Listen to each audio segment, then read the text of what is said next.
Bueno, estamos nosotros acá con el defensor del pueblo, Walter Gutiérrez, para conversar acerca de sus planes y de algunas acciones de supervisión del sector salud que ha llevado a cabo el día de hoy. Doctor Gutiérrez, buenas noches, ¿cómo está? ¿Cómo le va? Jaime, ¿cómo está? ¿Qué tal? Bueno, usted ha anunciado un nuevo plan de trabajo que desarrollará en su gestión como defensor del pueblo. A ver si nos puede resumir ese plan de trabajo. Bueno, si me permite, primero quisiera rápidamente mencionar las acciones que se han realizado el día de hoy, que justamente se enmarcan dentro de este nuevo plan de trabajo. El día de hoy hemos estado en 14 hospitales, puntualmente en la atención de emergencia, y hemos encontrado algunos problemas muy preocupantes en este servicio tan básico como es la salud. Hay un déficit de medicinas, hay una obsolescencia de equipamiento, hay problemas con camillas y se han generado mercados paralelos justamente por este déficit de medicinas. En cada hospital, a las afueras, muy cerca, se ha generado un mercado paralelo de venta de medicinas, incluso de servicios de salud, precisamente por los problemas que existen en los hospitales. A partir de estas acciones que estamos realizando...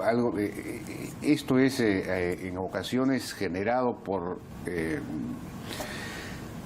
digamos, los niveles de corrupción que hay en los propios hospitales, ¿no?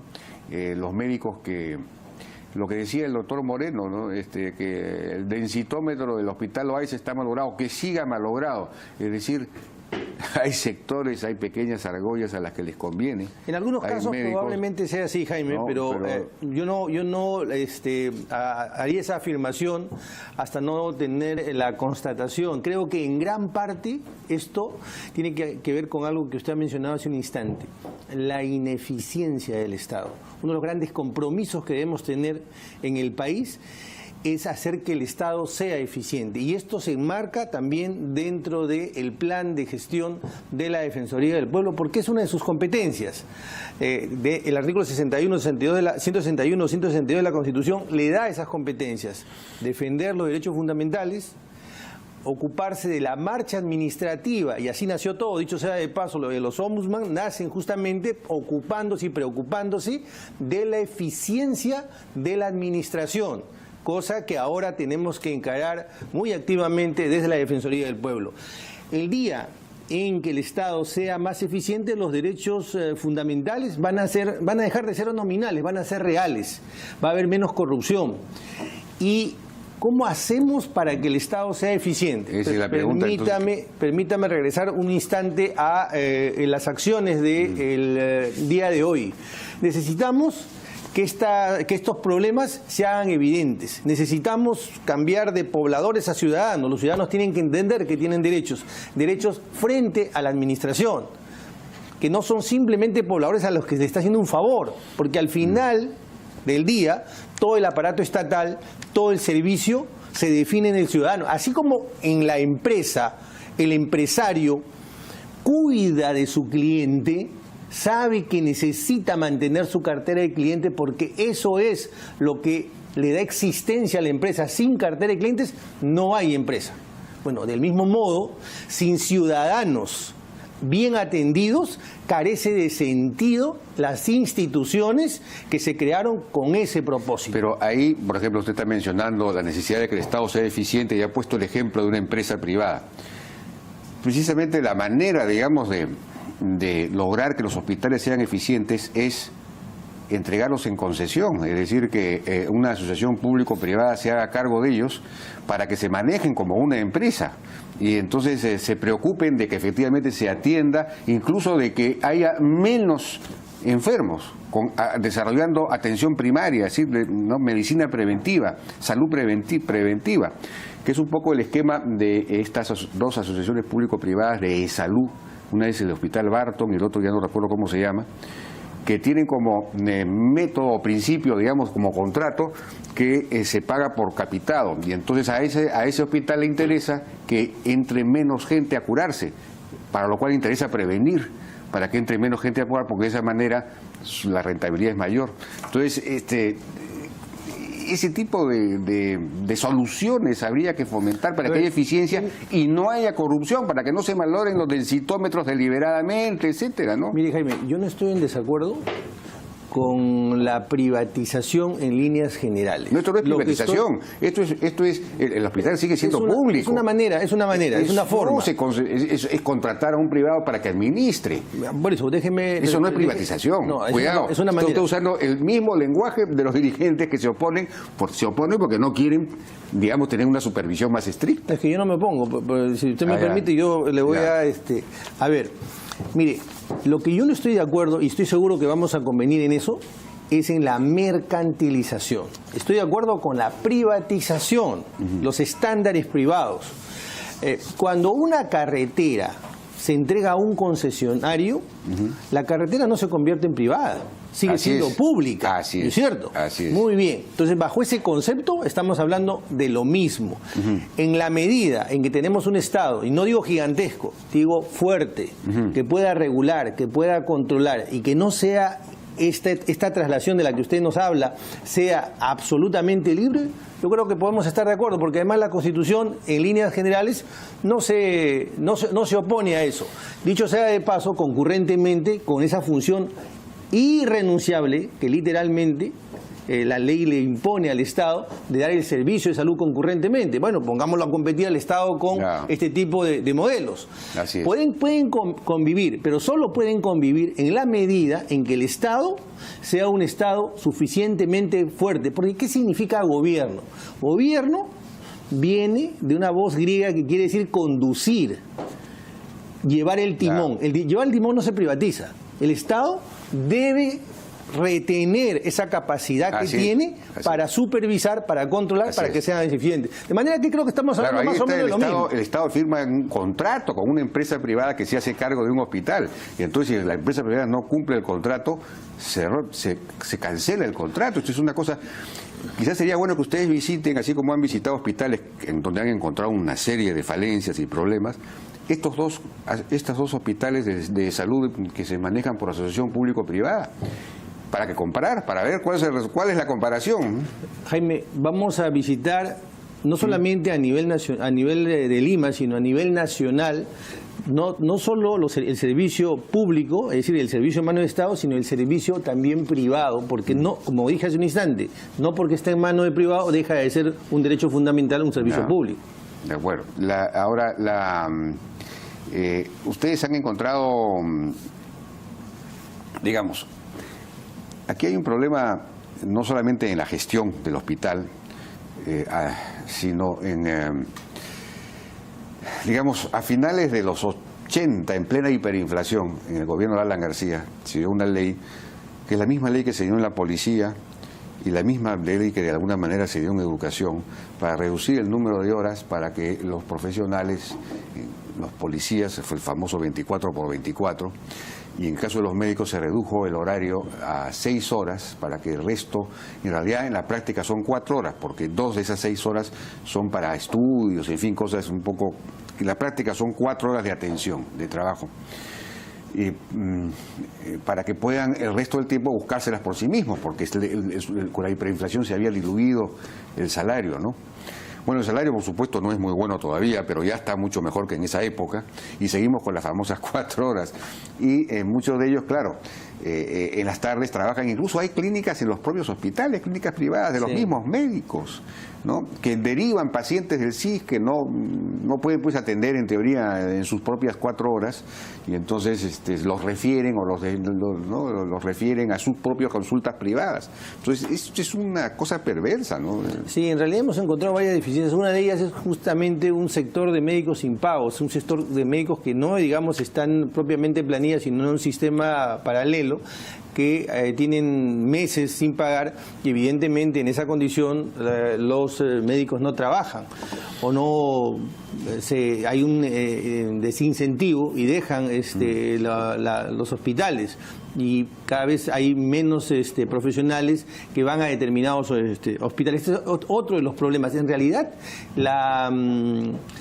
el sector salud tiene es muy complejo y tiene una serie de aristas y que en cada una de ellas hay una serie de problemas.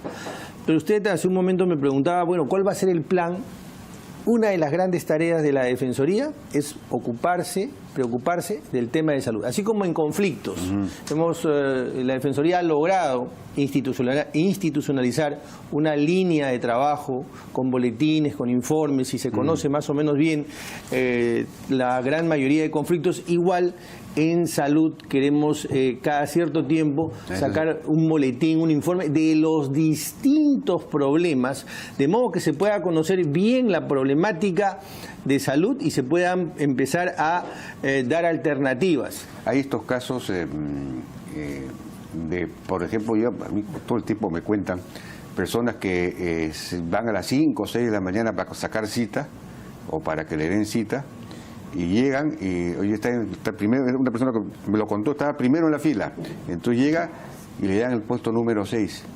Oiga, ¿por qué el puesto número 6? Si yo soy primero. Llega que otros habían comprado. Se compran los puestos en las filas.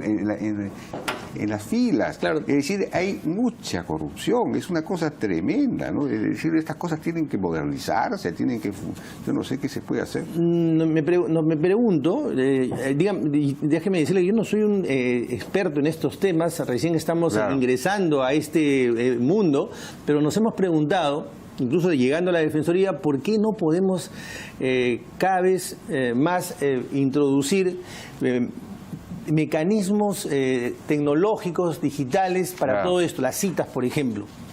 Nosotros hemos llegado a la Defensoría y nos hemos impuesto la tarea de que la gestión sea digital. Y hemos encontrado que en otros organismos del Estado ya se están desarrollando software de gestión de información.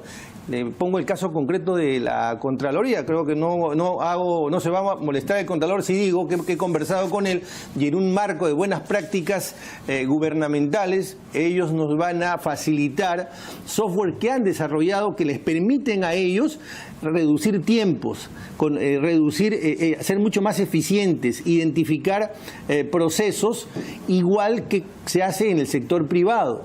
Esto tiene que extenderse en el sector. La Contraloría está avanzada en eso. La Contraloría. Eso me sorprende, es una buena noticia. La RENIEC está muy avanzada en esas cosas, quizás a ellos habría que pedirle. Bueno, también queremos tomar contacto con la gente del BCR que también han avanzado en estos temas, y otros organismos del Estado. No todos los organismos del Estado están en el siglo pasado, ¿eh? No, acá justamente una noticia que me olvidé de dar, me parece que la mencionó el propio presidente, y es que el Ministerio de Transportes aprobó una plataforma virtual para obtener en tiempo real el récord del conductor en forma gratuita, y efectivamente yo lo probé. Es decir, que uno entra a la página web del Ministerio de Transportes y uno obtiene, pero en un segundo, en menos de un segundo, en una fracción de segundo, su récord. Es decir, tiene multas. Ahí está, por ejemplo, ¿no? El récord, ahí está. Si tiene multas, ahí aparece detalle de las papeletas impuestas. Si tiene o no las tiene, cuántas tiene, y así es como se entra, ¿no? Así es la página web, récord conductor MTC. Antes había que pagar 30 soles en un Banco de la Nación, esto además es gratuito. Ese tipo de avances hay que felicitarlos, porque todo debería ser así, pues, ¿no? Mire, en el Poder Judicial, gran parte de los locales se utilizan para el archivo de expedientes. Y eso no solo sucede en el Poder Judicial, también sucede en la Defensoría, sucede en gran parte del Estado. Es oneroso, usted ocupa espacio, además afecta el medio ambiente, y capturar o recobrar la información que está en esos almacenes es mucho más difícil.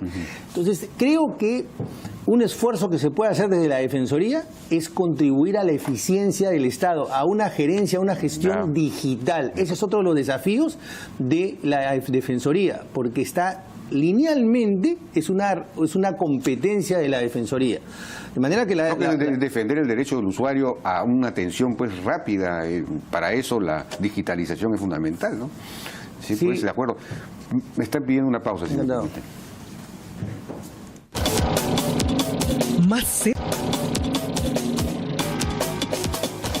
Bien, seguimos conversando con el defensor del pueblo que está inaugurando esta línea de presionar, construir todo un aparato para lograr la eficiencia de los servicios públicos es fundamental.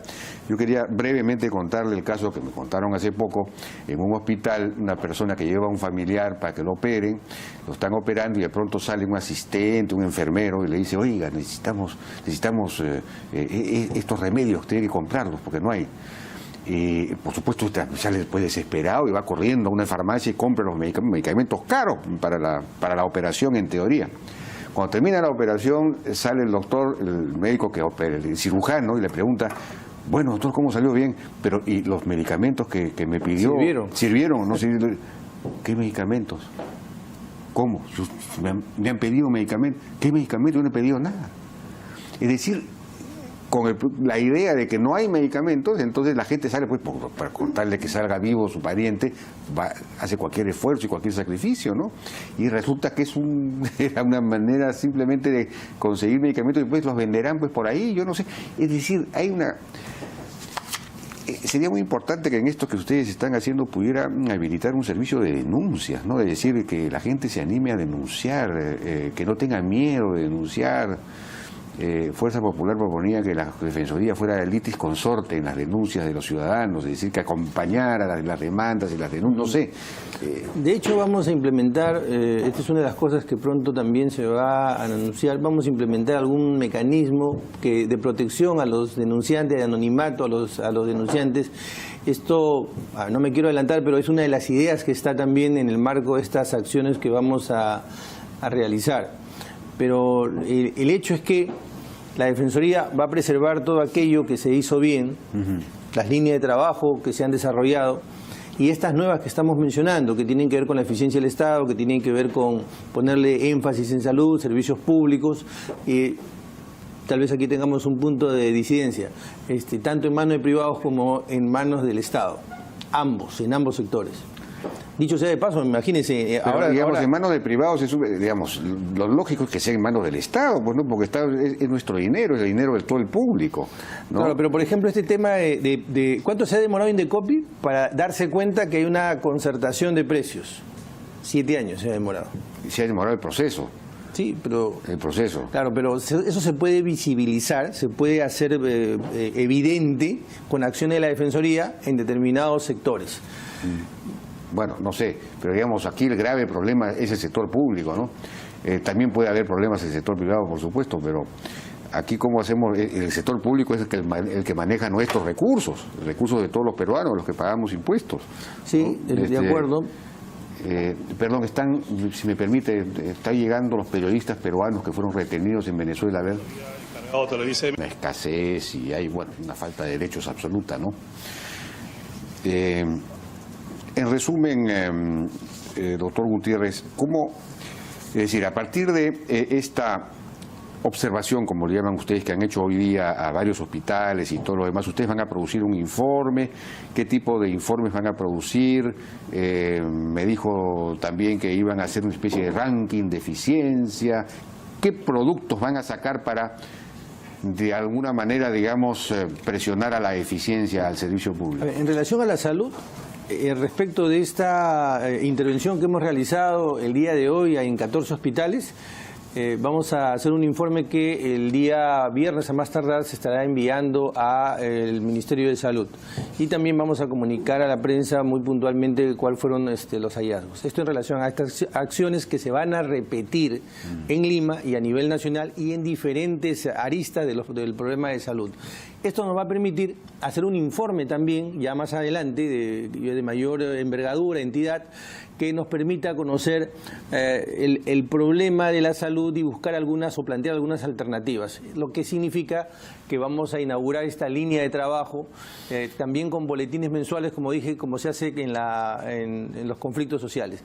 Y en lo que se refiere a eficiencia del Estado, pues nosotros también vamos a empezar a trabajar observando cómo está la gestión en municipalidades, gobiernos regionales, ministerios, entidades estatales en general, para que se generen ciertos estándares para que se pueda evaluar el servicio que presta esa entidad estatal respecto de lo que requiere el ciudadano, sea, como digo, municipal, regional o gobierno central. Ustedes nos han enviado una relación de las entidades más quejadas, las instituciones quejadas. En primer lugar aparecen no dice el periodo, las municipalidades con 875 quejas, digamos, luego la ONP, pero ya lejos, ¿no? Luego la Corte Superior de Justicia de Lima, luego E-Salud, no Salud, sino E-Salud, el MEF, la PNP, la Policía Nacional, DRELIM, creo que eso es la Dirección Regional de, no sé exactamente, Tribunal Constitucional, Telefonía, Ejército del Perú.